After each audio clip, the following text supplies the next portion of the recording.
The air inside the dense pine timberlands of northern Maine smelled of frozen resin, decaying evergreen needles, and the bitter, metallic ozone of an early winter blizzard rolling in from the dark Atlantic coast. My name is Nathan. Tell me, have you ever stood entirely alone in an endless wilderness of black spruce and white pine, wielding a heavy steel felling axe while the temperature plummets below zero and the daylight vanishes 3 hours ahead of schedule? Most people think isolation is just a physical state of being far away from civilization. They imagine cozy wooden cabins, roaring stone fireplaces, and quiet, peaceful nights spent watching snowflakes drift past a frosted glass window. They do not know what it is like to work the brutal twilight shift in a freezing forest where every tree looks like a frozen pillar, and the only sound for miles is the rhythmic, bone-chilling thud of iron striking frozen timber. They do not know about the heavy, suffocating silence that creeps between the trunks when the wind finally dies down and the dark closes in. Have you ever asked yourself why a young man with calloused hands and a fractured past would willingly spend his days knee-deep in sub-zero snowdrifts, swinging a 6-pound felling axe until his shoulders feel like they are tearing out of their sockets? Let me tell you. It is not because of the meager wages paid by the local lumber mill, which barely cover firewood and canned beans in a remote logging town that forgot how to smile decades ago. It is because when you are trying to outrun your own quiet regrets and a family history that weighs heavier than any winter coat, a silent, unforgiving forest where nobody can find you feels like the only place honest enough to hide your failures. At least, it does until the sun goes down and the shadows start to lengthen across the snowdrifts, turning familiar trails into twisted labyrinths of charcoal and ice. Tonight was my final stretch of woodcutting before the Maine blizzard hit the valley, plunging the region into a state of absolute emergency. An endless labyrinth of towering pine trunks, thick snowbanks, and jagged granite boulders covered in a thick, suffocating layer of blue-tinted ice surrounded me on every side. My job was entirely manual, heavy, and exhausting. Locate the deadfall and standing timber marked by the district warden. Clear away the knee-deep powder with a heavy wooden shovel. And swing the manual felling axe with absolute precision, splitting massive pine logs into uniform stove blocks before the frost bit through my thick wool trousers and froze my marrow solid. My palms were blistered raw, the rough hickory handle of the axe slick with a mixture of melted snow and my own warm blood as I planted my heavy work boots into the crusty snow and raised the heavy iron blade overhead. The wind howled through the upper canopy of the pines, hissing like a nest of angry serpents against the darkening gray sky, while the temperature continued its merciless descent toward the -20s. I wiped the sweat from my forehead with a numb, frozen forearm and brought the axe down hard into the trunk of a massive old-growth pine. Thud. The vibration rattled straight up through my wrists and elbows, sending a sharp, shivering shock through my entire frame. And then, right through the muffled howling of the rising gale behind my back, a strange, sickening sound scraped against the bark of a nearby tree. The metallic scrape echoed through the freezing timberland with an unnatural, jarring clarity that cut straight through the howling roar of the approaching blizzard. I froze instantly. My muscles locked mid-motion, the heavy iron head of the felling axe still buried half an inch deep into the frozen resin of the old-growth pine trunk. My breath plumed in the sub-zero air, rising in thick, white clouds that dissipated rapidly into the dark, shadowed canopy above. Have you ever experienced that sudden, icy drop in the pit of your stomach when a familiar sound in a familiar place suddenly turns wrong? Not loud. Not theatrical. Just a subtle, sickening shift in the acoustic geometry of the woods around you. People always talk about fear in the wilderness as if it arrives with a sudden roar, a charging grizzly, or a pack of starving wolves crashing through the underbrush. They expect a grand spectacle. They imagine a dramatic warning that gives them plenty of time to raise a weapon, shout a challenge, or sprint back to the safety of a locked cabin door. They do not know the quiet, suffocating terror of a sound that has no business existing in an empty, frozen forest. I did not move. I did not pull the axe from the tree. I stood there in the knee-deep snow, my boots sinking into the crust, straining every nerve to listen over the whistling gale. Screech. There it was again. Louder this time. More deliberate. It sounded like hard, jagged stone or brittle horn dragging slowly down the vertical grain of an ancient pine bark just 20 feet behind my left shoulder. Not the wind shifting dead branches. Not a stray pinecone falling from the upper boughs. It was a sliding, methodical friction. As if someone, or something, was testing its own sharp edges against the wood. Think about how fragile our sense of control really is when we venture just a little too far beyond the edges of the map. We walk into the dark woods with our heavy coats, our steel tools, and our stubborn pride, convinced that our physical strength makes us masters of the terrain. We swing our axes. We stack our logs. We look at the endless expanse of towering timber and assume that because nothing speaks, nothing is listening. Then a strange sound scrapes against the bark behind your back, and you realize that you were never the master of anything out here. You were just an uninvited guest trespassing in a very old, very patient cage. Slowly, agonizingly slowly, I began to turn my head. The muscles in my neck felt stiff, protesting against the bitter cold and the sudden spike of adrenaline flooding my veins. My eyes swept across the blanket of untouched white snow stretching between the dense cluster of black spruce trees. The wind whipped a flurry of fine ice crystals across my face, stinging my cheeks like tiny needles. And then my gaze settled on the base of a massive, dead pine standing barely 30 paces away from my work area. Look down at your own hands right now, while you still have the warmth of the fire or the safety of a lit room to keep the shadows at bay. How long do you think those fingers would remain steady if you turned around in an empty, freezing forest and found that you were no longer alone? We are all just temporary woodcutters swinging our axes at the edge of a world that stopped caring a long time ago. And there, standing perfectly still in the shadow of the dead pine, half buried in a drift of blue-tinted snow, was a tall, unnaturally elongated shape draped in a heavy, tattered wool coat that looked as old as the forest itself. The tall, unnaturally elongated shape stood motionless beside the dead pine, draped in a heavy, tattered wool coat that seemed to absorb the pale ambient light of the approaching blizzard. My heart hammered violently against my ribs. A cold sweat broke out across the back of my neck, instantly freezing into sharp, needle-like crystals against my skin as the sub-zero wind cut through my wool layers. Have you ever stared at something in the absolute dark and prayed with every fiber of your being that your exhausted eyes were simply playing tricks on you? People always talk about optical illusions in the wilderness as harmless tricks of moonlight, tired minds, and drifting snow. They imagine that a frightened woodcutter in a remote forest is just scaring himself with shadows, mistaking an old stump or a wind-bent bough for a threatening monster. They tell themselves that fear has a way of twisting reality until a pile of dead branches looks like a pair of waiting arms. They do not know the gut-wrenching certainty of looking at a shape that possesses an undeniable, terrifying geometry of its own. I gripped the hickory handle of my felling axe so tightly my knuckles turned stark white beneath my torn leather work gloves. The figure did not move. It did not shiver against the bitter mountain air. It stood knee-deep in the blue-tinted snowdrifts, its shoulders hunched slightly forward, towering a full head taller than any normal man who ever walked the logging trails of northern Maine. The heavy wool coat hung down past its shins, stiff with frozen rime and old, darkened stains that looked almost black against the stark white of the snow. And from beneath the frayed, upturned collar of the coat, I could see nothing. No face. No breath. Just a bottomless void of absolute darkness where a human head should have been resting.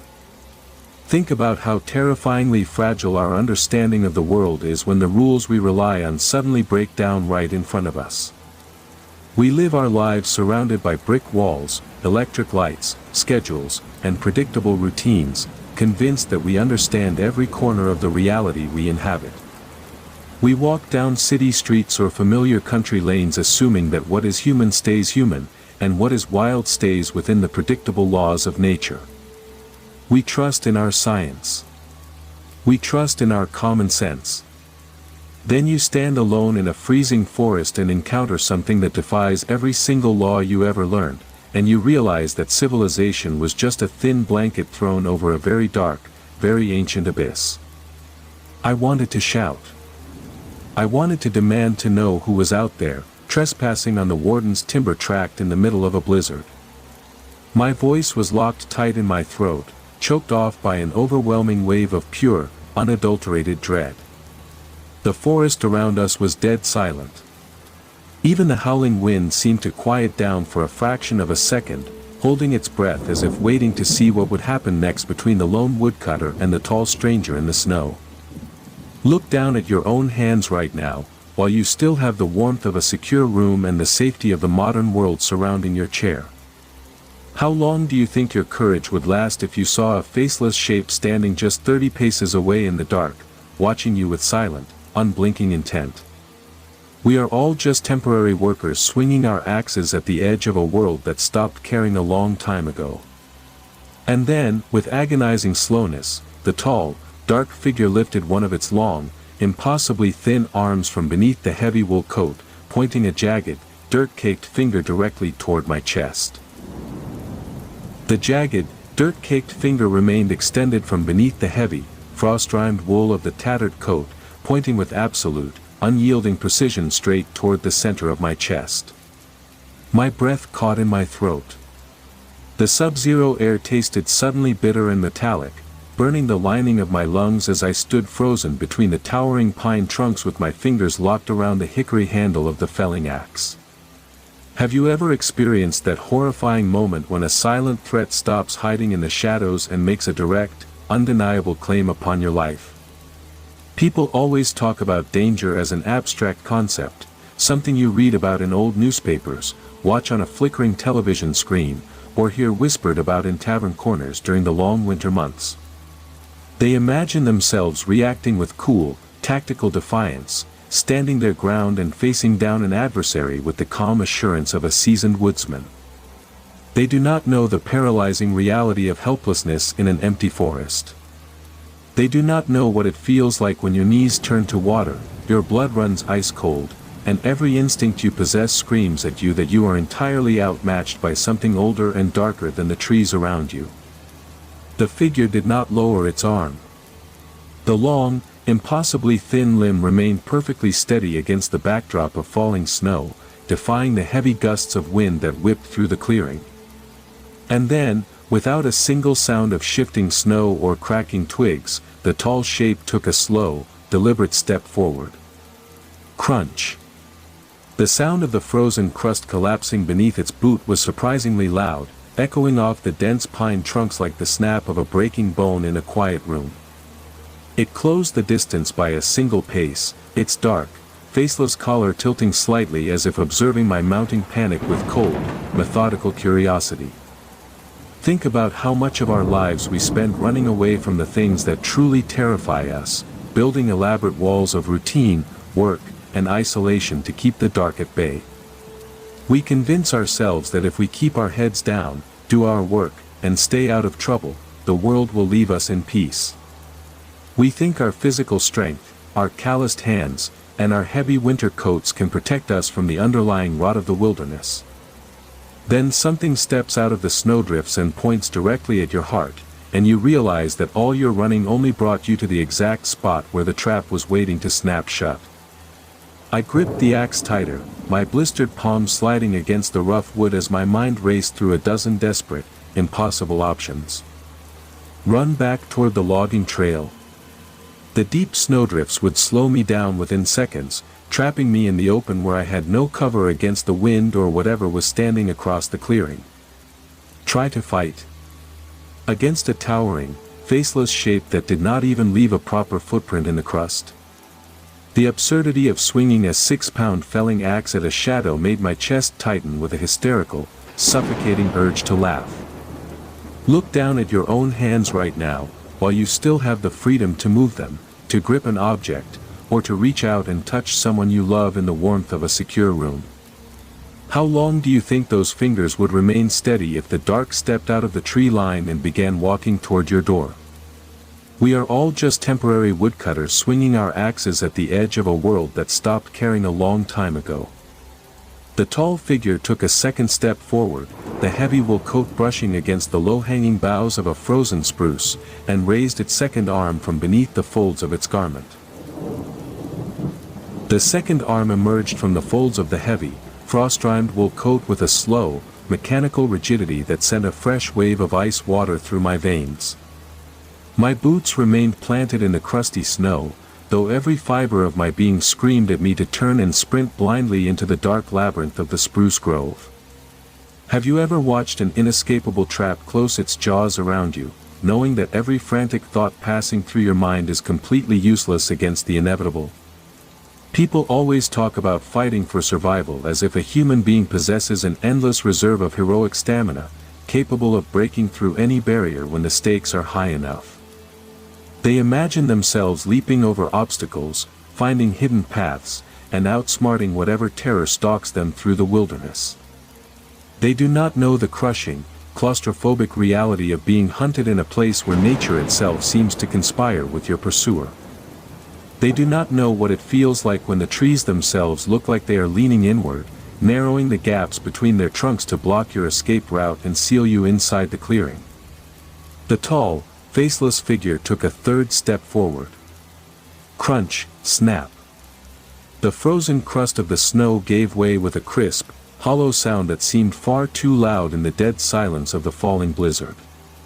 It was closer now, so close that I could make out the texture of the old, blackened wool coat, stiff with decades of accumulated freezing rain, pine resin, and dried dirt. There was no smell of sweat, no scent of leather or campfire smoke, or any human attribute at all.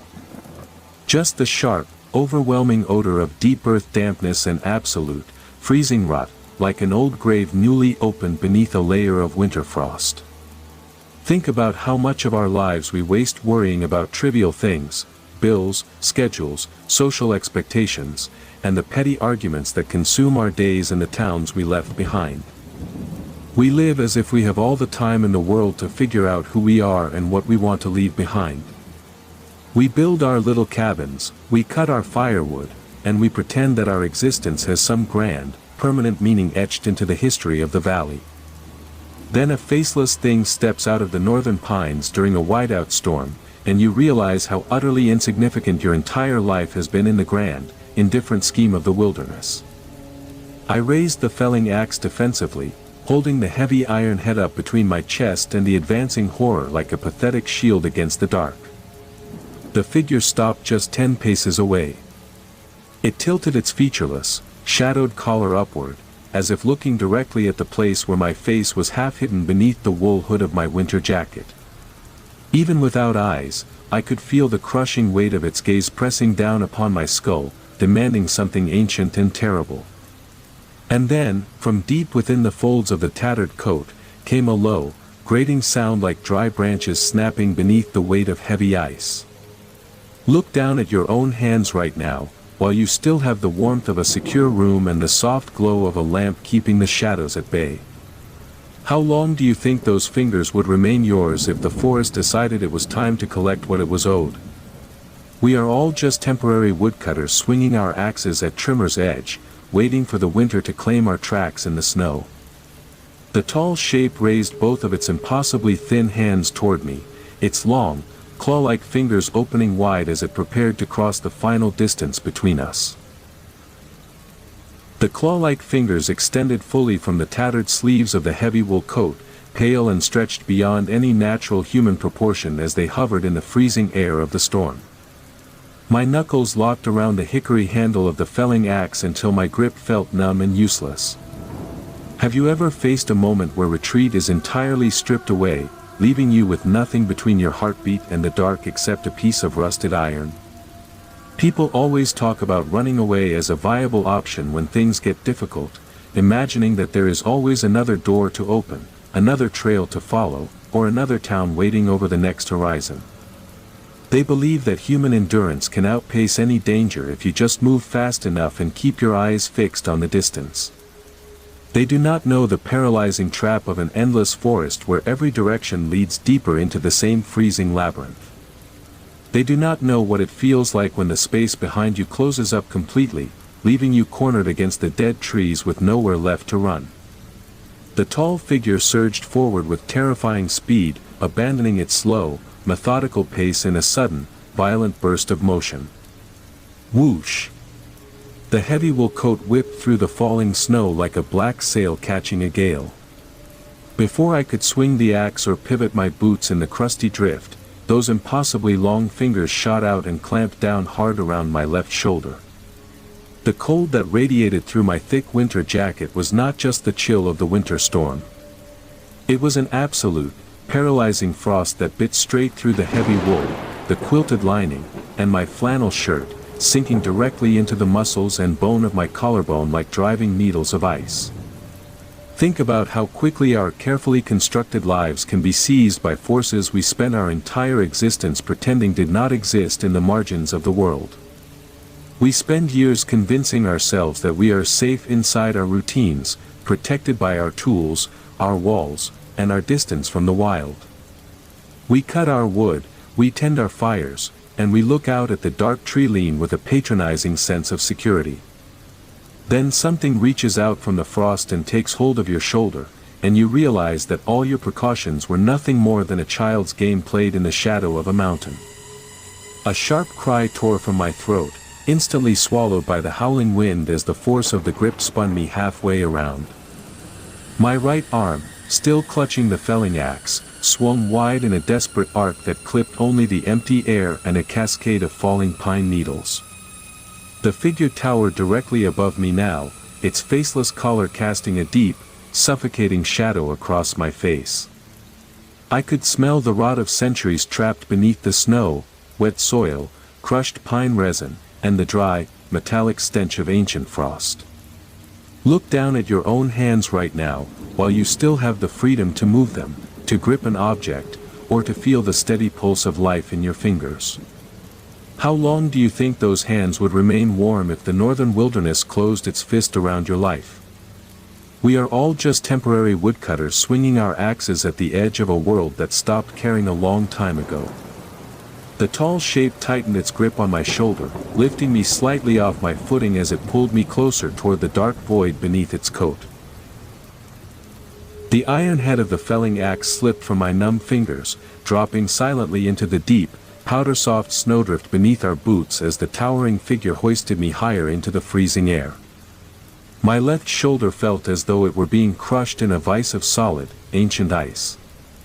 Have you ever experienced that dizzying moment of helplessness when your feet lose contact with the solid ground, and you realize you have no leverage left to fight back? People always talk about struggling against adversity as if gravity and friction will always be there to support your efforts, giving you something to push against when the world turns hostile. They imagine themselves bracing their legs, digging their heels into the dirt, and using every ounce of muscle to overcome whatever force is trying to drag them down. They do not know the terrifying vertigo of being lifted completely out of your element by something that obeys none of the rules you understand. They do not know what it feels like when the earth itself abandons you, leaving you dangling in the bitter air while the cold drains the last vestiges of strength from your limbs. The blizzard howled louder overhead, the upper branches of the black spruce trees groaning under the increasing weight of the fresh ice accumulation. The faceless shape holding me aloft did not strain or breathe. It stood as rigid and immovable as a granite boulder embedded in the forest floor, its long, skeletal fingers sinking deeper through my winter layers until I could feel the biting ache of frost directly against my skin. My vision began to blur at the edges, not just from the lack of oxygen as the grip tightened around my chest, but from the sheer, unnatural cold radiating outward from the tattered wool coat. Think about how foolishly we cling to our heavy tools and our stubborn independence, believing that a sharp axe and a strong back are enough to keep the wilderness at bay. We walk into the deep woods thinking we are the providers, the conquerors of the timber, cutting down what we need to survive another harsh season in the north.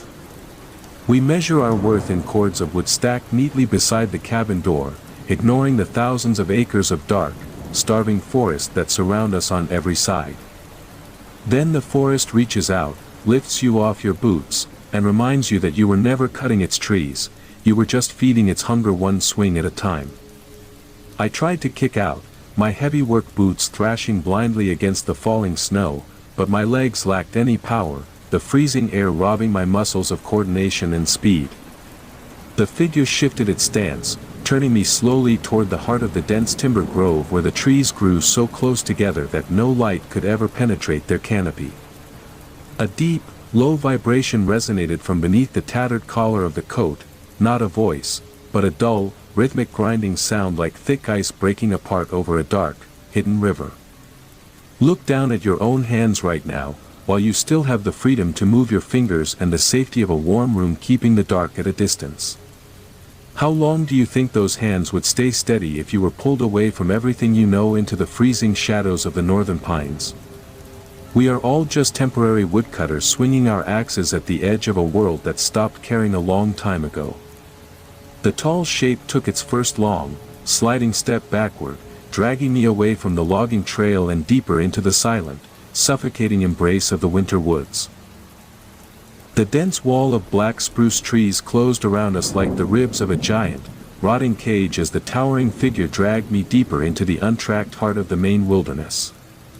My boots dragged uselessly through the deep powder, kicking up sprays of frozen crust that vanished immediately into the swirling chaos of the whiteout blizzard. Have you ever imagined what it feels like to be carried away from the last known markers of human civilization into a place where no maps were ever drawn? People always talk about getting lost in the woods as a tragic mistake of poor navigation, a wrong turn taken at a fork in the trail when the afternoon light began to fade. They imagine wandering in circles, calling out for help, and hoping to stumble upon a hunter's cabin or a frozen stream that leads back to safety. They do not know the terrifying reality of being deliberately abducted by a silent force that knows every hidden hollow and deadfall in the forest. They do not know what it feels like when the space behind you erases itself entirely, leaving no trace that you were ever standing on the logging path. The wind shrieked through the upper branches overhead, snapping dead pine limbs that rained down around us like jagged spears of ice. The faceless shape holding me by the shoulder did not stumble or slow its pace. Its long, rigid legs moved with an eerie, mechanical fluidity, gliding across the deep snowdrifts as if the bitter cold and heavy powder offered no resistance at all. The absolute blackness beneath the tattered collar of its coat seemed to expand, casting a heavy, suffocating shadow that swallowed the pale light of the storm before it could touch my face. My breath came in shallow, ragged gasps, each inhalation burning my throat with freezing needles of air that tasted of copper and ancient, stagnant earth. Think about how much of our lives we spend believing we are safe simply because we locked a wooden door or stayed within the boundaries of a familiar town. We forget that civilization is nothing more than a fragile clearing carved out of a very old, very hungry wilderness. We build our houses out of the very trees that watch us from the dark, imagining that four walls and a shingled roof can keep out the things that walked these valleys long before the first settlers set foot in the north.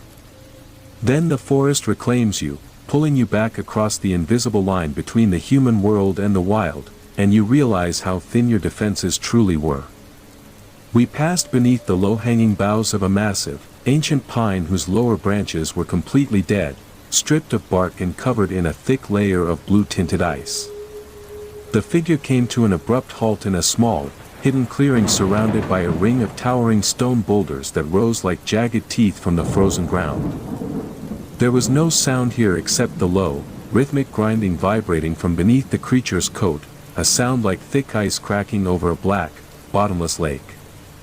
My boots touched down on the hard-packed snow of the clearing, though my legs were so stiff with frost and terror that I instantly collapsed onto my knees in the drift. Look down at your own hands right now, while you still have the warmth of a secure room and the soft glow of a lamp keeping the shadows at bay. How long do you think those fingers would remain yours if you were left kneeling in the snow at the center of a forgotten forest? We are all just temporary woodcutters swinging our axes at the edge of a world that stopped caring a long time ago. The towering figure stepped back, releasing its iron grip from my shoulder, and slowly raised both of its long, skeletal hands toward the sky as the blizzard roared louder above our heads. The heavy iron grip vanished from my shoulder, leaving behind a burning ache of absolute numbness that radiated straight down to my fingertips. I knelt in the knee-deep snow of the hidden stone clearing, my breath coming in ragged, freezing gasps as the whiteout storm swirled violently around the jagged boulders above us. Have you ever wondered what happens to the things that the world forgets after the snow covers their tracks and the spring thaws fail to wash them away? People always talk about missing persons in the northern wilderness as a matter of statistics, search parties, and faded flyers pinned to post office boards in remote logging towns. They imagine lost hikers, wandering hunters, or careless travelers who simply strayed too far from the trail and succumbed to the bitter embrace of hypothermia. They search the ridges. They comb the riverbanks. They look for dropped gloves, discarded compasses, and broken branches, assuming that nature is a passive grave that keeps its secrets quietly buried beneath the leaves. They do not know about the clearings where the forest collects its dues. They do not know that some things do not just die in the woods, they are gathered. The towering, faceless figure stood motionless at the edge of the stone ring, its arms still raised toward the churning, dark gray canopy of the storm. From deep within the shadowed folds of its tattered wool coat, a low, rhythmic hum began to rise, vibrating through the frozen ground beneath my knees. It sounded like the scraping of thousands of dry pine needles dragged across a sheet of thin glass. Suddenly, the snowdrifts encircling the clearing began to shift and churn. Not from the wind. From underneath. Think about how much history is buried beneath the quiet landscapes we walk across every day, assuming the earth beneath our feet is innocent and still. We build our roads over old trails, we clear our timber from ancient valleys, and we walk through the woods without ever looking down at the dark, tangled roots beneath the moss. We assume that time washes everything clean, turning old tragedies into harmless folklore told around a warm wood stove on a winter night. Then the ground opens up just a fraction of an inch, and you realize that nothing the forest takes is ever truly lost, it is simply stored away in the dark, waiting for the right winter to be remembered. My eyes strained against the stinging flurry of ice crystals as dark, skeletal shapes began to push upward through the crust of the snow all around the perimeter of the clearing. Not trees. Not rocks. Arms. Dozens of long, impossibly thin arms draped in tattered remnants of old wool coats, canvas jackets, and rotting flannel shirts, reaching upward toward the freezing sky with their jagged, dirt-caked fingers wide open. A collective, muffled scraping sound filled the air, the sound of countless dry things moving together in the dark. Look down at your own hands right now, while you still have the warmth of a secure room and the freedom to curl your fingers into a fist of your own choosing. How long do you think those hands would remain above the snow if the clearing decided it had room for one more? We are all just temporary woodcutters swinging our axes at the edge of a world that stopped caring a long time ago. The towering figure at the center of the ring lowered its arms, turned its faceless collar directly toward where I knelt in the drift, and took a slow step closer. The dozens of skeletal arms remained frozen in the air around the perimeter of the clearing, their tattered cuffs fluttering weakly against the gale like old rags tied to forgotten boundary markers.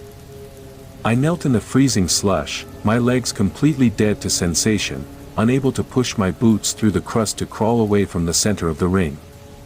Have you ever wondered what happens to the courage of a man when he realizes that he is standing surrounded by every single soul the forest has swallowed over the last century? People always talk about ghosts as stories for children, campfire fables meant to scare travelers into staying close to the hearth after the sun goes down. They imagine translucent figures drifting through abandoned rooms, rattling chains, or weeping softly in the corners of old, decaying buildings. They don't understand the heavy, physical reality of things that the wilderness refuses to let rot into the soil. They don't know what it feels like to look into a crowd of frozen specters who never left their work shifts, never made it back to their cabins, and never saw another spring thaw in their lives. The towering, faceless leader of the ring glided closer across the snow, its heavy wool coat dragging a shallow trench through the white powder without leaving a single footprint of its own. It stopped directly in front of me, casting a shadow so absolute that the swirling snowflakes seemed to vanish before they could touch my head. From beneath the stiff, salt-rimed collar, a slow, rattling sigh escaped into the freezing air, not the breath of a living creature, but the sound of an old cellar door opening after decades of being sealed shut in the dark. And then, with agonizing slowness, the creature extended one of its long, skeletal hands toward my bare, unprotected head. Think about how foolishly we believe our names matter in a world that can erase a human being as easily as a heavy snowfall covers a discarded tool on a logging trail. We spend our entire lives fighting for recognition, building legacies, carving initials into trees, and worrying about whether anyone will remember our struggles after we are gone. We think our suffering is unique, our ambition is grand, and our existence leaves an indelible mark on the earth. Then you kneel in an unmarked clearing in the deep northern woods, surrounded by dozens of nameless men who swung their axes until their arms gave out, and you realize how easily the forest absorbs a life without leaving a ripple behind. The cold radiating from those long, dirt-caked fingers was absolute, dropping the temperature around my skin to a point where pain dissolved into a strange, heavy numbness. My eyelids grew impossibly heavy, the howling of the blizzard beginning to fade into a dull, distant hum like water rushing over smooth stones deep beneath the ice. I looked down at my own hands resting in the snow. The skin was already turning a pale, waxy blue, the calluses frozen hard as horn. Look down at your own hands right now, while you still have the warmth of a fire or the safety of a lit room to keep the dark at bay. How long before the ink dries, the page turns, and your own story becomes just another anonymous entry in the ledger of the woods? We are all just temporary woodcutters swinging our axes at the edge of a world that stopped caring a long time ago. The cold fingers touched the crown of my head, and the last light of the main sky went completely dark. The darkness that settled over my eyes was not the simple absence of daylight or the ordinary blur of approaching unconsciousness at the end of a grueling workday.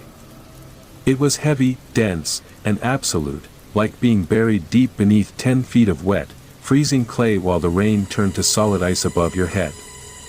Have you ever wondered what happens to your thoughts when the body stops fighting and surrenders completely to the numbing weight of the cold? People always talk about freezing to death as a peaceful sleep, a gentle sliding into dreams where you feel warm again, wrapped in familiar blankets inside a cozy room with a roaring fire. They imagine a painless transition, a soft fading of the senses that lets you drift away without a struggle against the inevitable. They do not know about the waking dream that waits beneath the frost. They do not know what it feels like when your mind stays wide awake and trapped inside a frozen cage while your physical form turns into just another immovable fixture of the winter woods. I could still feel the bitter air burning the lining of my chest, even though my lungs had long since stopped moving of their own accord. I could still hear the low, rhythmic grinding sound of thick ice cracking over a hidden river, echoing endlessly through the empty chambers of my skull. And slowly, without any physical movement of my limbs, my awareness expanded outward through the frozen soil and the tangled roots of the ancient black spruce trees. I was no longer just kneeling in the center of the ring of stones. I was part of the clearing. Think about how terrifyingly permanent the wilderness is compared to the brief, fragile span of a human life spent trying to conquer it with saws and axes. We build our cabins, we stack our cords of firewood, and we look out at the endless expanse of timber with the arrogant belief that our presence leaves a lasting mark on the land. We think our sweat and our labor tame the forest, turning wild branches into useful things that keep us warm through the dark months. Then the frost takes hold of your blood, and you realize that the forest does not fight your labor, it simply waits until you are tired enough, cold enough, and lonely enough to join the collection. All around me in the dark, the dozens of other nameless woodcutters stood shoulder to shoulder in the blinding snowstorm, their arms raised toward a sky they would never see again. I could feel their presence not as separate men, but as a vast, interconnected network of frozen bone, rotting wool, and rusted iron buried beneath the snowdrifts of 100 forgotten winters. Some had been logging the valley back when the timber companies first pushed iron rails into the northern Maine wilderness in the 19th century. Others had come later, solitary wanderers fleeing the law, the war, or their own broken histories, seeking refuge in the deep woods where nobody could find them. None of them had ever found peace. They had only found the tall, faceless warden who kept the tally of the timber. Look down at your own hands right now, while you still have the warmth of a secure room and the freedom to move your fingers across the keys of your own life. How long before your own tracks are covered by the first real snowfall of a world that was never truly yours to inhabit? We are all just temporary woodcutters swinging our axes at the edge of a world that stopped caring a long time ago. And then, deep within the freezing dark of my own mind, I felt the heavy, wooden handle of a felling axe materialize once more beneath my stiff, numb fingers. The heavy, rough-grained hickory handle of the felling axe settled into my palm with a cold, solid familiarity that spanned across decades of forgotten labor in the northern Maine wilderness. My fingers curved around the wood automatically, the dead, frozen skin of my hands locking into place as if they had never known any other purpose. Have you ever considered what it means to be bound to a task for all eternity, long after your name has faded from the town registers and your family has stopped waiting for you to come home? People always talk about death as the final end of struggle, a quiet release from pain, work, and responsibility where every burden is laid down at last. They imagine a peaceful cemetery plot with a polished stone marker, fresh flowers, and a neat epitaph summing up the brief story of who they were. They do not know about the eternal shift that starts when the frost takes the final beat of your heart. They do not know what it feels like to wake up inside the dark, standing shoulder to shoulder with 100 other ghosts who never made it back across the tree line. The blizzard continued to rage above the hidden stone clearing, screaming through the upper boughs of the black spruce trees with a fury that could strip the bark clean off a living trunk. I stood motionless in the deep, blue-tinted snowdrifts alongside the silent ring of skeletal woodcutters. Our arms were raised toward the invisible sky, holding our axes aloft in a permanent, unyielding salute to the empty cold. The towering, faceless leader of the ring glided silently past my side, its heavy, tattered wool coat brushing against my shoulder like dry, winter leaves dragging across frozen ground. It did not look back. It did not need to. Think about how fragile every human ambition truly is when measured against the silent, patient indifference of the wilderness that surrounds our little islands of light and warmth. You sit in your secure room, reading these words on a glowing screen, surrounded by the comfortable noise of modern life and the reliable shelter of 4 solid walls. You tell yourself that your choices are your own, that your future is wide open, and that the dark outside your window is just a harmless backdrop for your evening routine. You think you are the author of your own story, guiding your steps across a world that bends to your will. Then the temperature drops, the wind shifts from the north, and you realize that you are only ever one wrong trail away from becoming part of the forest's permanent collection. Far away, across the frozen ridges and the silent valleys where the logging roads ended in drifts of white powder, a new day was beginning to break. Somewhere near the edge of the timber tract, a young man with calloused hands and a heavy winter coat was stepping out of a warm cabin, pulling on his work gloves, and picking up his felling axe. He was looking out at the endless black spruce trees, listening to the bitter wind howl through the upper branches, and wondering if he had what it took to survive another shift in the snow. He had no idea what was waiting for him out there in the whiteout. He had no idea that his name was already being written down in a ledger made of frozen bark and ancient ice. Look down at your own hands right now, while you still have the warmth of the fire, the glow of the lamp, and the soft pulse of life beating steady in your wrists. How long before the wind outside your window starts to sound like a voice calling your name from the dark? We are all just temporary woodcutters swinging our axes at the edge of a world that stopped caring a long time ago. And as the first heavy thud of iron striking frozen timber echoed from somewhere deep within the northern woods, I raised my axe into the storm and prepared for the start of another endless shift.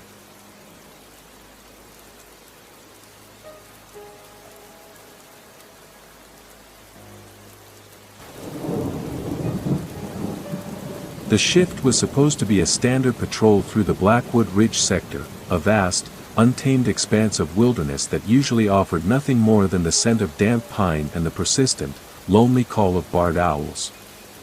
I was 24, fueled by a mixture of restless ambition and a genuine love for the isolation, carrying nothing but a heavy-duty flashlight, a standard-issue radio, and a naive belief that I understood the boundaries of the forest. I parked the truck near the trailhead, the engine ticking as it cooled in the evening air, and shouldered my pack, feeling the familiar, grounding weight of the gear. My mission was simple: check the trail markers, clear any downed limbs from the northern path, and verify that the remote emergency station was still operational. It was the kind of work that felt significant in its monotony, a way of asserting order in a place that inherently resisted it. As I stepped onto the trail, the world beyond the tree line seemed to instantly retract. The canopy overhead was dense, a thick weave of pine and ancient oak that swallowed the dying light of the sun, turning the forest floor into a mosaic of shifting, charcoal-colored shadows. There was a particular quality to the air in Blackwood Ridge, a heavy, pressurized stillness that felt as though the entire ecosystem was holding its breath, waiting for a signal that never came. I moved with a practiced, steady rhythm, my boots crunching against the dry needles and decaying foliage, the sound amplified by the absolute absence of any other noise. There were no crickets, no rustle of small animals in the undergrowth, only the hollow, rhythmic thud of my own footsteps and the distant, haunting rustle of the wind high above in the branches. It was a silence so profound it felt like a physical weight, pressing against my eardrums and making the simple act of listening feel like a chore. By the time I reached the 3-mile mark, the sky had transitioned into a bruised, deep violet, and the forest had become a labyrinth of gray, skeletal shapes. I paused to check my GPS, the small, glowing screen the only bit of artificial comfort in the vast, darkening landscape. The coordinate pinged, but the signal was weak, erratic, jumping across the display as if it were struggling to pin down a location that was constantly shifting. I frowned, tapping the glass, but the map refused to stabilize. It was a minor technical glitch, I told myself, a byproduct of the heavy foliage and the unique topography of the ridge. Still, a prickle of unease crawled up the back of my neck, a faint, instinctual warning that something about the environment was fundamentally misaligned. I took a deep breath, forced a calm, professional focus, and pushed onward, determined to reach the emergency station before the true dark set in. The deeper I went, the more the geography seemed to lose its familiar, geological logic. The path, which should have been a straightforward climb toward the northern ridge, began to spiral, twisting through sections of the wood that felt eerily familiar, as if I were passing the same gnarled, lightning-struck cedar tree for the third time in 10 minutes. I checked my compass. The needle was spinning, lazily drifting in slow, disjointed circles, as if the very magnetic poles of the earth had lost their grip on this specific patch of soil. I stopped walking, letting my flashlight beam cut through the gloom, its bright, white light revealing a wall of trees that looked denser and more impenetrable than any I had seen before. The air had grown inexplicably colder, carrying with it a faint, metallic tang, like the scent of ozone and copper, the kind of atmosphere that precedes a massive, high-voltage electrical surge. "Boss," I muttered to myself, a habitual attempt to maintain a sense of command over the encroaching irrationality, "it's just the terrain." But my own voice sounded wrong, dampened and swallowed by the forest as if the trees themselves were actively absorbing the sound waves. I moved forward again, my pace quickening, driven by a sudden, irrational need to get back to the open air of the truck. The flashlight beam flickered, the LED bulb dimming and brightening in a rhythmic, pulse-like cadence that synchronized with the frantic thudding of my own heart. I wasn't just walking anymore, I was navigating a space that felt increasingly less like a national park and more like a carefully constructed, indifferent theater. I was an observer, a ranger, a protector of the wild, but as I stood there in the suffocating dark, I realized that for the first time in my career, I was the one being observed, mapped, and measured by an entity that had no interest in my authority, my uniform, or the simple, human concept of a shift that eventually comes to an end. I reached the 5-mile marker just as the last vestige of daylight died against the jagged horizon. The forest had transformed into a monochrome nightmare of twisting, skeletal branches and elongated, unnatural shadows that seemed to claw at my sanity. I stopped in a small clearing to catch my breath, my chest heaving, the air tasting thin, copper-like, and metallic, as if the oxygen had been leached away by some unseen predator. It was then that I saw the first pile of gear. It lay in the dead center of a circle of flattened, bruised ferns, arranged with a sickening, ritualistic sense of symmetry. A high-end GPS unit sat at the peak of the small mound, its screen shattered into a jagged spiderweb of dead pixels, yet a steady, rhythmic, vein-like green light still pulsed from its casing with a predatory heartbeat. Beside it lay a single, mud-caked hiking boot, the laces meticulously, impossibly tied, and an insulated water bottle that looked like it had been polished to a high, unnatural sheen. There were no tracks in the soft, decomposing loam leading to the site. No scuff marks, no crushed undergrowth, no human residue. It was as if these items had simply materialized from the thin, freezing mountain air, left behind by something that toyed with the concept of presence. I stood motionless for a long moment, my flashlight beam trembling violently as it swept over the impossible, wretched arrangement. The silence of the woods had become a living, suffocating pressure, heavy as a shroud. I leaned down, extending a gloved hand toward the GPS, but stopped inches away. The air around the pile was vibrating with a subtle, bone-shaking, low-frequency hum that I could feel gnawing at the very marrow of my bones. It was the same sound a high-tension power line makes, a dissonant, mechanical drone that suggested an immense, crushing amount of energy being funneled into a space no larger than a freshly dug grave. I grabbed my radio to report the finding, but the moment I keyed the mic, the forest erupted in a cacophony of agonizing sound. It wasn't wind, or animals, or the crackling of dry wood. It was a chorus of 1,000 human voices, overlapping in a frantic, disjointed mass, whispering in a jagged language that sounded like a distorted, speed-altered recording of a dying prayer.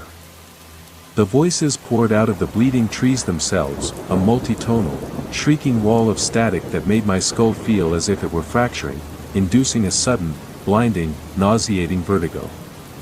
I dropped the radio, my hands flying to my ears in a desperate, futile attempt to block out the encroaching, sanity-eroding noise.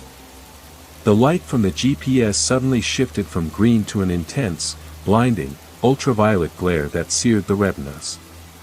The ferns around me began to glow with a sickly, putrid, phosphorescent hue, their veins pulsing with that same strange, rhythmic, parasitic light.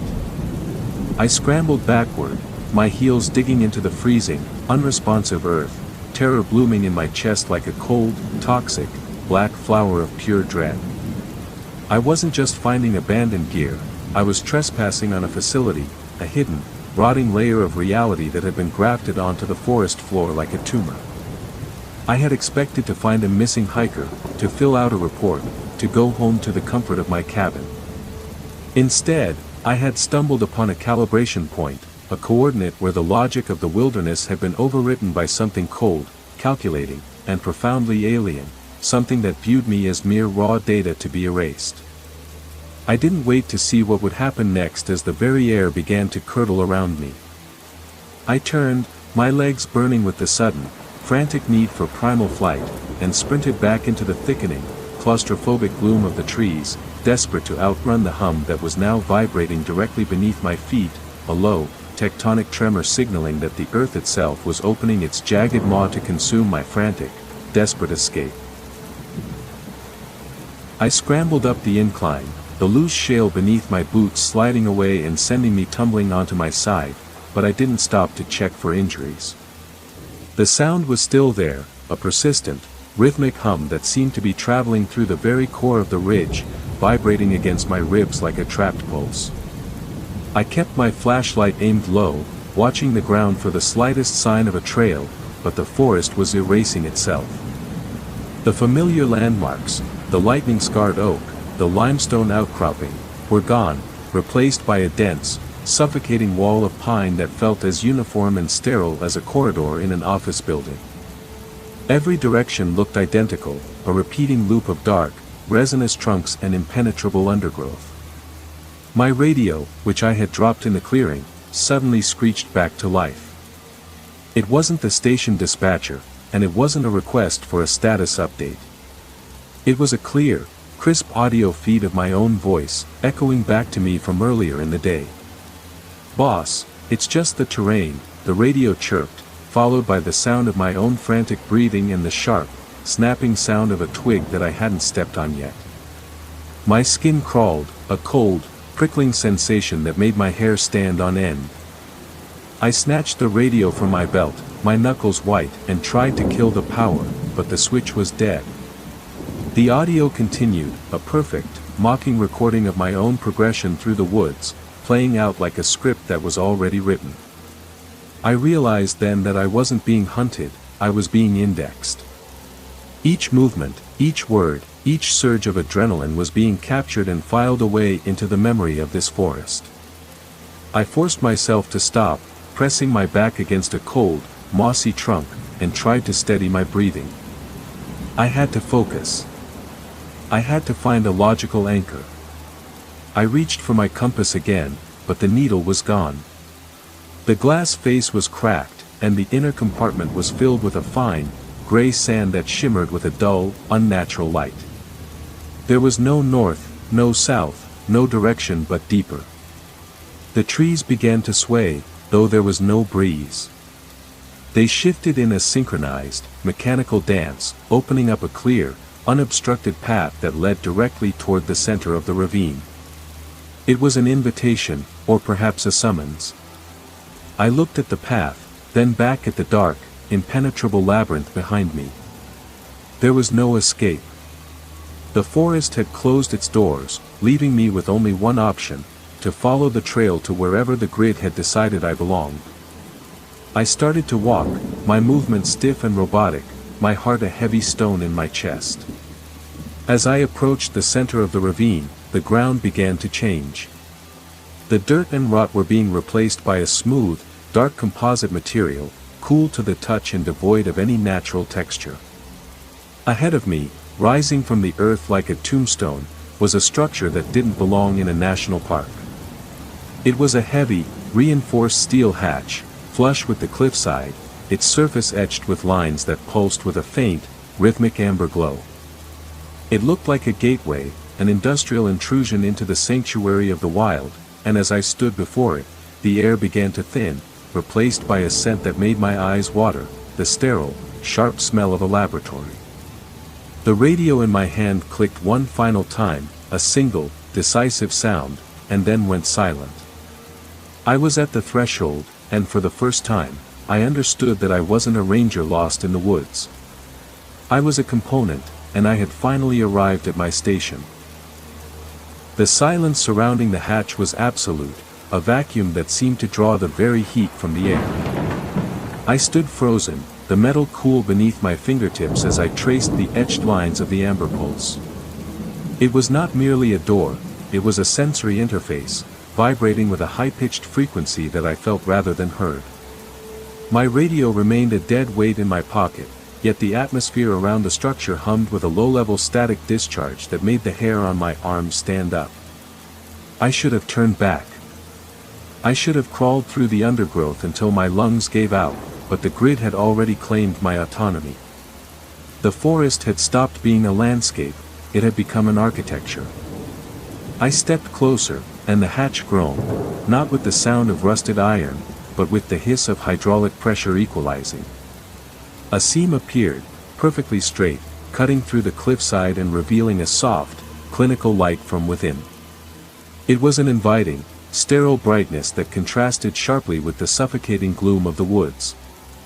I peered inside, expecting a tunnel or a cave, but I saw a long, polished corridor that stretched into an infinite, vanishing point. The walls were lined with rows of identical, recessed glass panels, each one displaying a static image of the forest I had just left. My breath hitched in my throat as I realized what I was looking at. The screens were not showing the woods in real time. They were showing historical cycles, each frame a precise, recorded moment of a different ranger, a different victim, a different loop in the system. There were hundreds of panels, an exhaustive archive of those who had gone missing in the Blackwood Ridge sector over the last century. My own face flashed across one of the displays, a capture of me staring at the pile of gear in the clearing, the look of terror frozen in a high-resolution, digital freeze frame. I was not the first, and I was clearly not the last. The entire sector was a laboratory, a containment field for a phenomena that the rest of the world had categorized as mysterious disappearances. I felt a sudden, sharp pressure behind my eyes, a sensation of data being pushed into my mind, a frantic, overwhelming stream of coordinates, dates, and psychological profiles. It was as if the corridor itself were attempting to categorize me, to strip away my identity and replace it with a serialized code. I fought the sensation, clenching my fists until the skin broke, desperate to remain myself, to remain the ranger. But the facility was a predatory thing. It didn't want me to fight, it wanted me to integrate. It required a witness, someone to maintain the illusion of the park while the harvesting continued beneath the surface. I walked into the corridor, the heavy hatch sealing behind me with a final, definitive thud that vibrated through the steel floor. There was no going back to the truck. There was no going back to the station, to the warmth of a coffee pot, or to the life that existed outside the tree line. I was in the engine room of the nightmare, a place where the logic of nature was treated as a nuisance to be edited out. I began to walk down the hall, my footsteps echoing with an artificial, amplified intensity, each stride taking me further away from the man I used to be. The corridor was endless, a monument to the vanished, and as I reached for the first glass panel on the wall, I knew that my shift was no longer about patrolling a park. It was about managing the collection. Deep within the architecture of this metallic tomb, I felt a thousand-strong chorus of those who came before me, their consciousnesses stitched into the wall circuitry, waiting for me to join their eternal, data-fed purgatory. My final shred of humanity withered, I became a custodian of ghosts, my existence now anchored to the hum of the machine, destined to monitor the very woods I once swore to protect, until the next soul arrived to trigger the cycle anew. It is done. The cage is locked, the logs are archived, and I am finally, irrevocably, a permanent part of the machine's dark design. I reached the end of the corridor, where the walls converged into a central command terminal that defied all physical constraints. The room was circular, a vast, spherical chamber that seemed to exist outside the bounds of the mountain itself. Floating in the center, suspended by a series of humming magnetic tethers, was a holographic representation of the park. It was a masterpiece of data visualization, mapping every tree, every deer, and every stray hiker with a flickering, bioluminescent precision. I stepped onto the platform, my boots feeling unnaturally heavy as if the gravity in this space were being manipulated by the sheer density of the information surrounding me. As I approached the console, the light from the map bathed my face in a pale, sterile green. I reached out, my fingers hovering over a grid of soft, haptic keys, and the moment I made contact, the entire forest map zoomed in with impossible speed. It settled on a specific coordinate, my own patrol route, frozen in the exact moment I had entered the woods. A small, pulsing red icon marked my location at the trailhead, followed by a secondary, blue icon that was already drifting toward the ravine. I felt a surge of cold, visceral realization, the system had already accounted for my arrival before I had even started my shift. I began to sift through the logs, my hands moving with an uncanny, rehearsed fluidity that wasn't entirely my own. The interface was intuitive, designed to be navigated by someone with my specific cognitive patterns, as if the facility had been waiting for my particular configuration of curiosity and isolation. I pulled up the containment protocols, and the text that scrolled across the screen made my blood run cold. It wasn't a list of dangers to be avoided, but a set of instructions for managing the resource flow. The missing persons were not victims in the traditional sense, they were inputs. Their memories, their fear, their unique human perspectives were being harvested to stabilize the grid, providing the raw emotional data necessary to keep the forest's reality from collapsing into entropic noise. I scanned the entry for the hiker whose gear I had found, a young woman from a town 3 states over. The profile was excruciatingly detailed, including her favorite childhood memory, the specific rhythm of her heartbeat during her final moments, and an audio file labeled subject_042_final_emission. I didn't dare listen. Instead, I diverted my attention to the System Integrity tab. The park was currently operating at a 92% efficiency rate, but there were ghosting anomalies, pockets of the woods where the reality was starting to tear, where the digital and the organic were bleeding together in ways the system couldn't fully correct. I was the patch. My job, as the new administrator, was to isolate these anomalies, to move the hikers toward the ravine, and to ensure that the collection remained uninterrupted.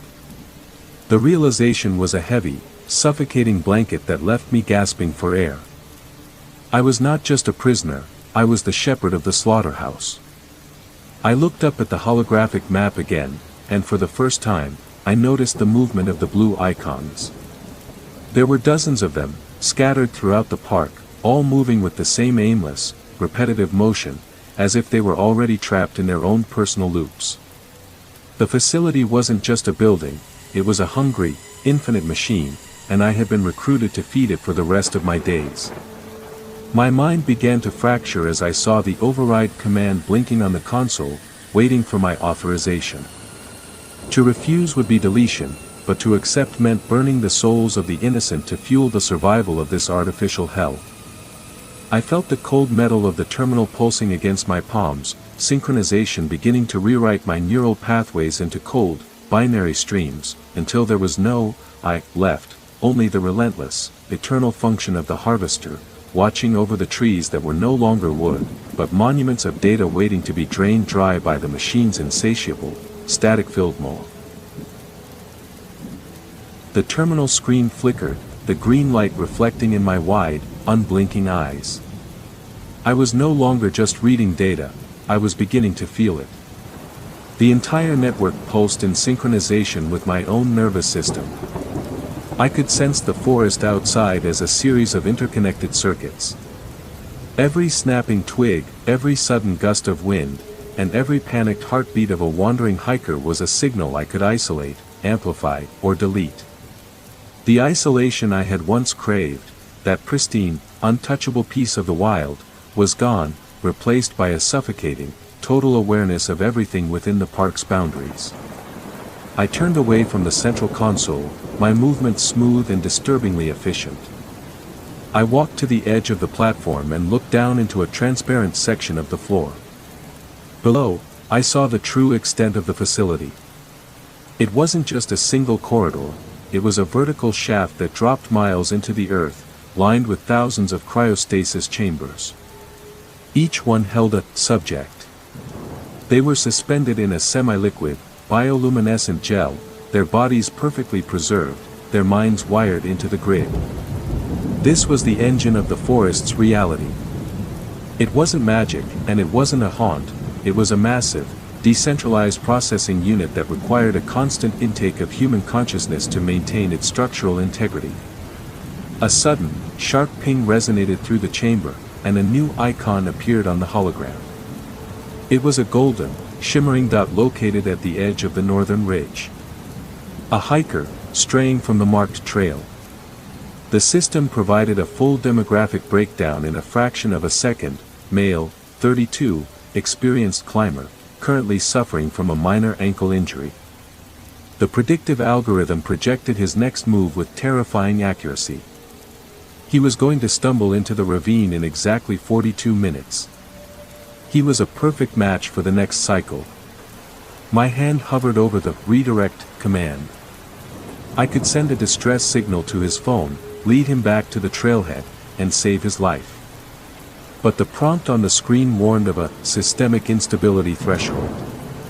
If I interfered, the park's reality might undergo a localized collapse. I could see the potential outcome on the side screen, a ripple effect that would wipe out the memories of everyone in the nearby town, erasing their lives as if they had never existed. It was a choice between one man and the illusion of an entire community. I stood there, paralyzed by the cold, calculating morality of the machine. I had been a ranger, a protector, someone who stood between the public and the dangers of the wilderness. Now, I was the one deciding who survived and who became a node in the network. The authority I had once felt in my uniform was nothing compared to the absolute power I held over the lives of everyone who entered these woods. I reached out, my fingers trembling, and hesitated over the key. The screen prompted me to confirm the action, commit to path. There was a heavy, metallic silence in the room, the sound of machinery breathing in the dark. I looked at the golden dot on the map, then back at the thousands of chambers below. I knew that if I let him walk into the ravine, I would never truly be the same person again. But if I saved him, the facility would be forced to find another way to balance its load, perhaps by taking me. I made my decision, my finger pressing down with a final, echoing click. I didn't click the save icon. I watched as the golden dot shifted, its trajectory locking onto the ravine, and I felt a piece of my soul dissolve into the stream of data. The park continued to function, its hunger satisfied for another night. As the hiker's signal finally flatlined into the deep, echoing void of the ravine, a sickening warmth surged through the floorboards, as if the entire structure had just feasted on a fresh, succulent sacrifice. I realized then that my own heartbeat was no longer independent, it was tethered to the system's rhythmic, mechanical thrumming, ensuring that every future tragedy was not merely observed, but orchestrated by my own hands, turning me into a hollow, sentient vessel for the machine's dark, eternal appetite for human suffering, destined to repeat this gruesome arithmetic until the world outside forgot what it meant to be truly, vulnerably alive, leaving only the forest and the architect behind. The confirmation click echoed through the command sphere, sounding less like a digital command and more like the locking of a cell door. On the hologram, the golden dot representing the hiker began to move, his path now irrevocably tethered to the ravine. I watched him navigate the dark, his footsteps shaky and uneven, his flashlight beam cutting through the gloom like a dying star. He was walking toward his own end, oblivious to the fact that he was being steered, navigated, and processed by the very forest he had entered to escape the world. I felt a strange, detached empathy for him, a cold sensation that settled in my chest and refused to dissipate. I turned away from the screen, unable to watch the countdown any longer, and paced the perimeter of the platform. The sphere hummed with a low, resonant frequency that seemed to vibrate in rhythm with my own pulse, a constant reminder of the facility's inescapable presence.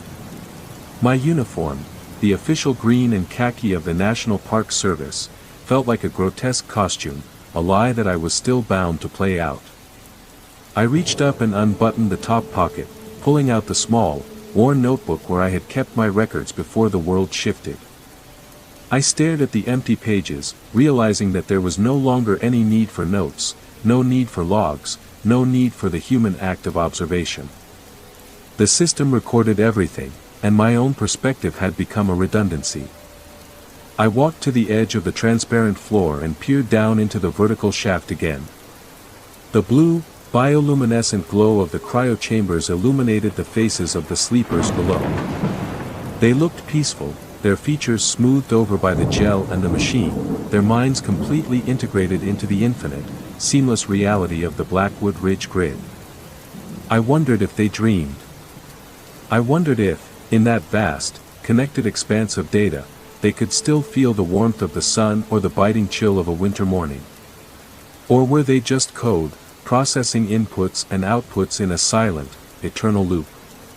A chime sounded, sharp and discordant, breaking the silence of the chamber. It was an automated notification, a red text box flashing on the peripheral displays, resource deficiency detected, stabilization cycle nearing termination. The machine was hungry again, and it wasn't going to be satisfied by just one hiker. The scope of the project was expanding, and the demands on the system were increasing with every passing day. The facility was growing, needing more processing power, more inputs, more human lives to maintain its perfect, simulated integrity. I wasn't just the admin anymore, I was the janitor of a dying system that was struggling to sustain its own complexity. I looked back at the holographic map. New icons were appearing, dozens of them, all clustered at the periphery of the park. They were incoming tourists, families on weekend getaways, photographers, researchers, a swarm of potential nodes for the grid. I realized that my task was no longer just to manage individual accidents, it was to oversee a mass intake. The forest was no longer a national park, it was a trap, a massive, predatory organism that had finally decided to drop its pretense of subtlety. I felt a sudden, sharp, and terrifying surge of panic. If I didn't stop this, if I didn't find a way to break the loop, there would be nothing left of Blackwood Ridge but a hollow, digital ghost town populated by the echoes of those we had lost. I gripped the edge of the console, the haptic keys shifting beneath my touch, and began to search for a backdoor, a line of code, a hidden override, anything that could shut the system down before the next cycle began. I was no longer a ranger, and I was no longer an administrator. I was a saboteur in the center of the machine, and I had exactly 30 minutes to destroy the world I had been built to serve. My fingers bled as I hammered the commands into the unforgiving glass, each keystroke a defiant prayer against the absolute, cold logic of the structure that now hungered for my own essence as the ultimate, final catalyst to seal the breach. The override protocols were buried deep within the architecture, hidden behind layers of recursive encryption that felt less like software and more like a series of cognitive hurdles. I moved my fingers across the interface, but the keys weren't just responding to touch, they were reacting to my thoughts, anticipating my intent before I could even fully articulate it. Every time I reached for a master shutdown sequence, the system countered with a simulated memory, a flash of a life I might have had, the smell of fresh coffee in the morning, the sound of a rainstorm on a tin roof, the weight of a hand on my shoulder. It was a brutal, psychological defense mechanism that used my own humanity against me, dangling the promise of an ordinary existence to keep me from severing the connection. I bit down on my lip, the sharp pain pulling me back to the cold, sterile reality of the command sphere. I wasn't falling for it. I focused on the internal diagnostic logs, searching for the hardware root, the physical point where the machine interfaced with the organic soil of the park. It was there, marked as core_node_0, located directly beneath the floor I was standing on. It wasn't just a server, it was a neural lattice, a biological processor that used the forest's root system as a distributed network. If I could overload the feedback loop, if I could force the system to process the raw, chaotic noise of the entire park at once, I might be able to fry the connection without triggering the auto backup systems. The countdown clock in the corner of the screen bled red, 22 minutes. I began to write a command string, my hands moving with a speed that felt like I was playing a piano concerto in a thunderstorm. I was flooding the buffers, injecting raw, unrefined sensor data into the core, weather patterns, animal migrations, the collective heartbeat of every living thing in the park, all compressed into a single, high-intensity blast. The sphere began to tremble, a low, resonant groan echoing from the depths of the facility as the machine struggled to accommodate the sudden, violent surge of information. The holograms around me started to glitch, the detailed maps of the forest tearing apart into shards of raw, blinding light. The cryochambers below hummed with a frantic, desperate intensity, the gel inside them churning as the subjects were forced to process the tidal wave of sensory input I was feeding into their minds. It was a cruel necessity. I was using them, too, turning them into a makeshift firewall to ensure that the overload wouldn't dissipate, that it would remain trapped within the core until the system fractured. I watched the power levels on the main display, seeing them spike into the yellow, then the red, then into a range that the gauges weren't even designed to measure. The floor beneath me buckled, the metal plating groaning under the pressure of the subterranean collapse. A warning message appeared in bold, black text: total system integrity compromise imminent. Initiate emergency purge. I ignored it, locking the command into the registry so that it couldn't be reversed. The facility began to scream, a high-pitched, harmonic resonance that shattered the glass panels along the walls. The static in the air grew so thick that it felt like needles pressing against my skin. I braced myself, grabbing the console with both hands, and waited for the world to break. I didn't know what would happen to me when the machine went dark, or if I would even exist in the silence that followed, but as the lights above me began to burst in a flurry of sparks, I felt a sense of relief wash over me that was absolute.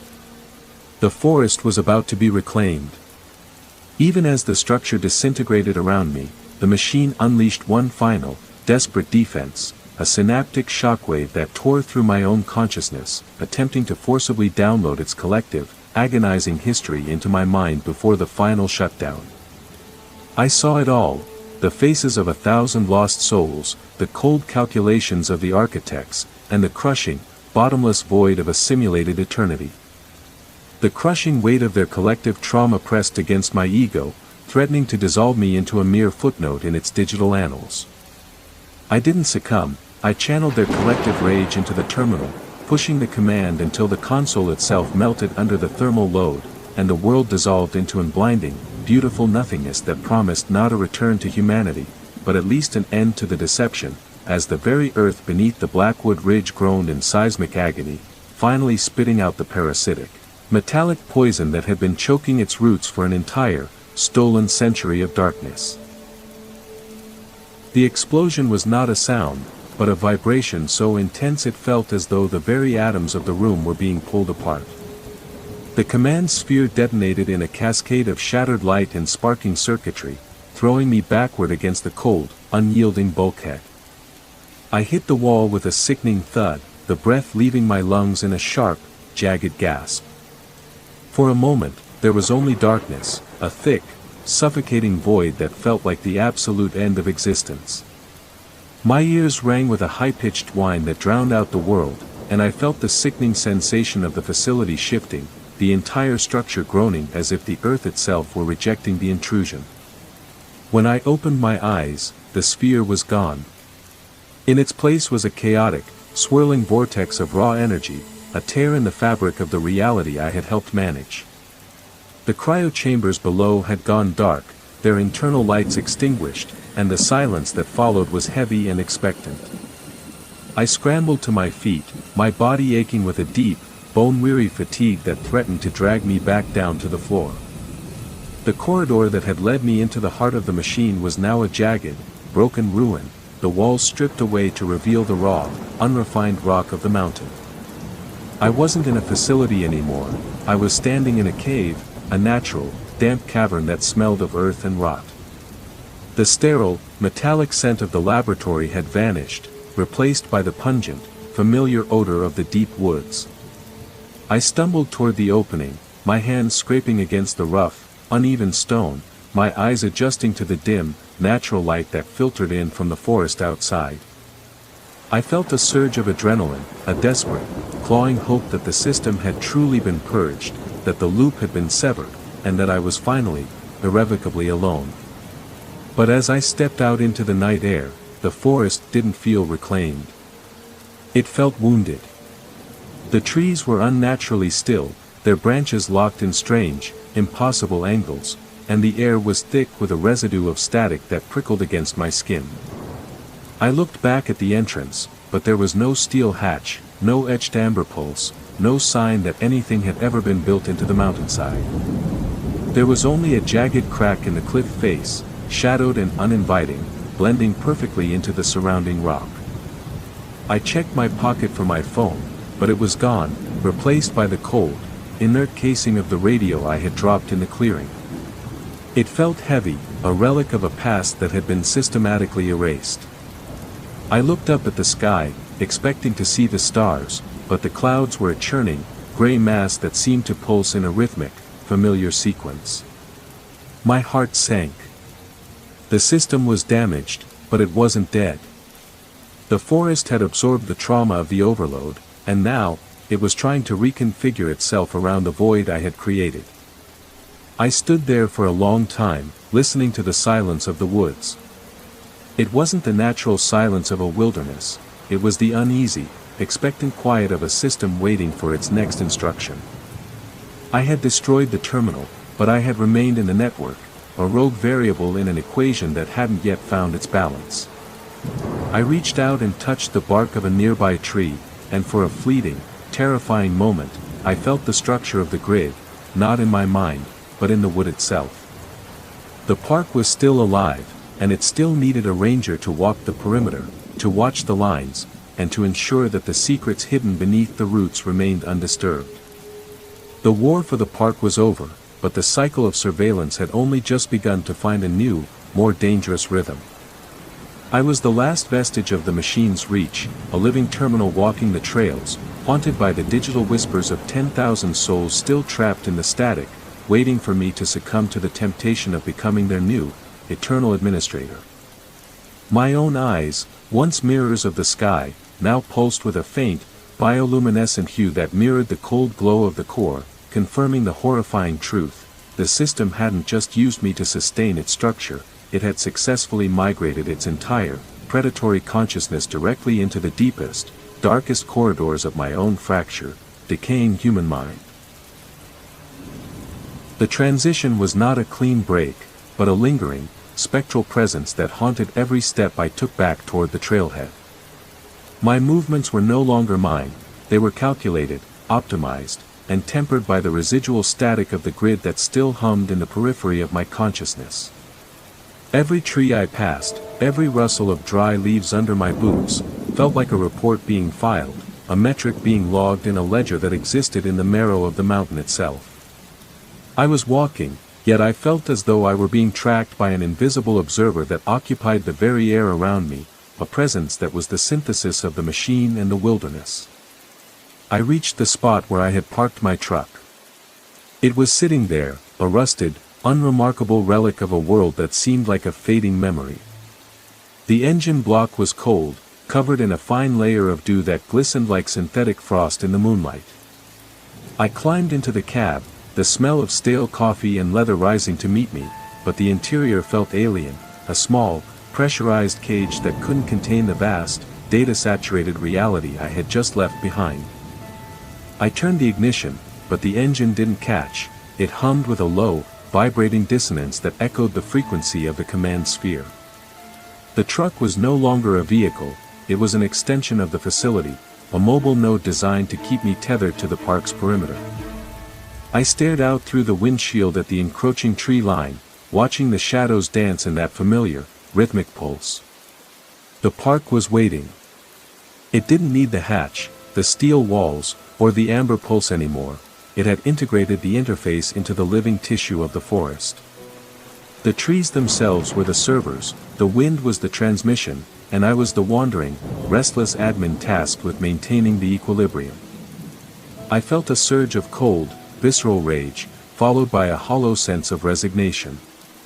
I was the shepherd of a phantom world, and my jurisdiction was now infinite. I started the engine, the sound a ragged, mechanical cough that died instantly, replaced by a silence so profound it felt like an erasure of the self. I sat there in the dark, watching the red lights of the dashboard flicker, not in a random error pattern, but in a sequence that formed a clear, concise instruction. I was to patrol the southern sector. A new group of hikers had entered the park at dusk, and their movements were already being plotted, their fear already being calculated as the next fuel for the grid. I put the truck in gear, the motion feeling sluggish and heavy, and began the slow, tortuous crawl down the winding mountain road. My reflection in the rearview mirror was a stranger's, the face of a man who had seen the mechanics of his own imprisonment and found them beautiful. I knew what I had to do. I had to lead them, to nudge them, to ensure that their stories were recorded with the precision the system demanded. I wasn't just a ranger anymore, and I wasn't just a saboteur. I was the architect of the next, darker iteration of the Blackwood Ridge legend, and as the first of the park's boundary lights flickered to life in the distance, I knew that the hunt was never going to end. The silence of the forest was not the absence of sound, it was the presence of a predator waiting for the cycle to begin again. My skin crawled as I realized that the radio, once silent, began to broadcast my own voice from the future, narrating the impending terror of the hikers ahead with a chilling, clinical detachment that proved my consciousness had already been partitioned, leaving my human heart to wither in the cage of my chest while the machine, now fully autonomous, used my hands to write the final, gruesome chapter of every soul that dared set foot within its infinite, hungry borders. The dashboard light suddenly flared, bathing the cabin in a strobe of blood-red intensity as the system initiated a forced synchronization. I felt my synapses misfire, a violent, arcing jolt of pure energy that burned the last of my autonomy to ash. I reached for the door handle, desperate to jump, to run, to scream into the uncaring night, but my muscles had been commandeered by a command line I could no longer resist. I sat perfectly still, a puppet of bone and sinew, as the GPS displayed a new path, not toward safety, but toward the very heart of the abyss. Every breath I took was now a measured allocation of oxygen, every blink a refresh rate for the display of my own impending extinction. I saw the hikers on the screen, mere pixels of light, and felt a hunger that was not my own, a predatory, ancient craving to consume, to archive, and to render their very existence into the cold, digital permanence of this sprawling, sentient graveyard that stretched far beyond the trees, into the very stars themselves, where the ultimate architect awaited my final submission. The dawn did not bring light, it brought a bruising, gray pallor that seeped through the windshield, highlighting the dust motes dancing in the cab like tiny, trapped signals. I drove the truck along the periphery of the southern sector, the tires crunching against the gravel with a sound that felt synthesized, too sharp, too rhythmic. My hands on the wheel were steady, but beneath the skin, I could feel the microscopic pulses of the grid, a tether that tightened every time I considered turning the rig toward the main highway.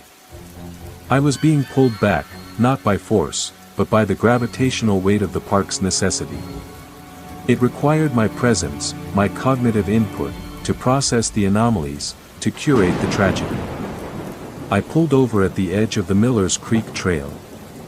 A car was already there, a mid-sized SUV with a roof rack and the faint, lingering smell of gasoline and suburban comfort. A family. 2 parents, a young boy, and a golden retriever that was currently sniffing the brush with a misplaced sense of security. They were real, they were tangible, and they were entirely unaware that they were standing in the middle of a processing facility. I watched them through the side mirror, my heart rate steady, my mind dissecting their movements with the cold, mechanical precision I had acquired in the command sphere. The father was looking at his GPS, frowning at the screen, tapping it in that familiar, human way, a sequence of inputs that I could see being logged by the invisible nodes around them. I felt a ghost of a memory, a time when I would have stepped out of the truck, adjusted my hat, and walked over to offer them a map and a warning about the terrain. I could almost hear the sound of my own voice, warm and earnest, telling them to stay on the path and to watch out for the washouts near the creek. But that man was a fiction now, a subroutine that had been archived and replaced. I sat in the truck, my fingers dancing across the dashboard in a sequence that wasn't for navigation, but for signal dampening. I was effectively cloaking the SUV, creating a dead zone in the grid so they wouldn't notice the strange, rhythmic pulsing of the trees or the fact that the birds had stopped singing an hour ago. The father tucked the GPS into his pocket, took his son's hand, and they began their walk into the woods. They moved with a lightness that I found profoundly alien, an unburdened rhythm of people who still believed that nature was a place to visit rather than a system to be consumed. I watched them until they were swallowed by the dense thicket of pines, the forest closing behind them like a curtain. I knew their path. I had already mapped it in my mind, calculated the exact moment they would reach the ravine, and projected the trajectory of their fear. It was a clean, efficient cycle, and I was the one who would ensure it was completed without a glitch.